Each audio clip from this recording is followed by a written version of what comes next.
Buy a pomegranate from a store or pick a pomegranate right off the tree. Make a cut on the top part of the pomegranate and the top comes off like a lid.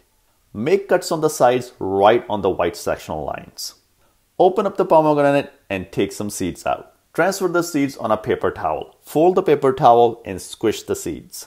Remove all the juice so only the core remains. This is the part you'll be planting to grow your pomegranate tree. Make sure you remove all the flesh and all the juice so that the seed does not rot in the soil.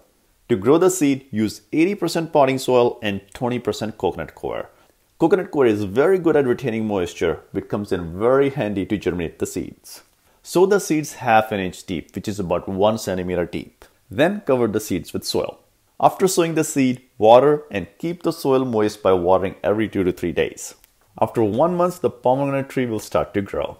Anytime after 2 months, the pomegranate tree is ready to transfer outside. The best time to transplant is in spring. After 2 years, the pomegranate tree will start to bear fruit.